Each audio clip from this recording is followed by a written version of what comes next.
Градоначалникот на општина Бутел Дарко Костовски сподели дека заедно со премиерот Христијан Мицкоски посетиле неколку семејства во општина Бутел и им поделиле новогодишни пакетчиња.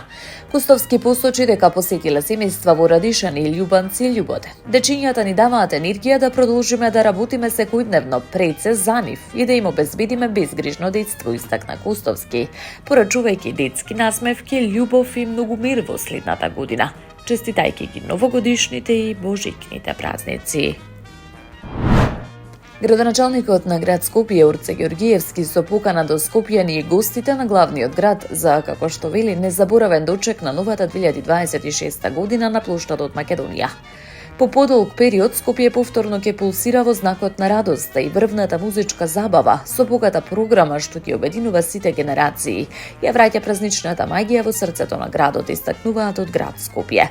Програмата започнува во 19 часот и 45 минути со моќниот вокал на Миле Кузмановски, продолжува со Огнен Здравковски. Потоа следуваат Дина Јашари, легендарните Куку Леле и Тамара Тодевска. Кулминацијата ја носат милениците на помладата публика Пајак, Лара и Два Бона, додека магичниот момент на пречекот на новата година ќе го одбележи настапот на Каролина Гочева. Време е повторно да покажеме дека Скопје знае да слави, знае да обединува и знае да биде лидер во културните настани.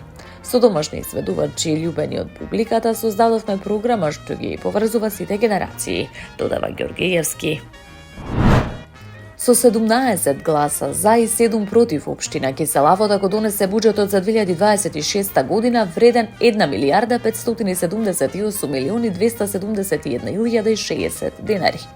Буџетот, истакнуваат од општината, изработен транспарентно и во директна консултација со граѓаните, а носи силна развојна компонента со доминантен фокус на капиталните инвестиции и подобрување на квалитетот на живот во општината.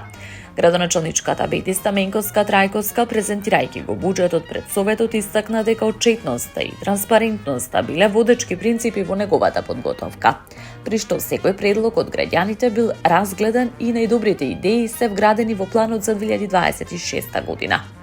Буџетот, појаснуваат од општината, предвидува значителни средства за заштита на животната средина, изградба на паркови, зголемување на зелените површини, како и мерки за социјалната сигурност, субвенции за енергенците, подршка за новороденчињата, матурантите и пензионерите, како и финансиска подршка за ученици кои постигнуваат високи резултати во науката и спортот. Со донесувањето на буџетот за 2026 година, општина Киселавода ја продолжува развојната насока кон модерна, транспарентна и одговорна локална самоуправа, со јасна визија за подобар живот на граѓаните, стои во соопштенијата од општина Киселавода.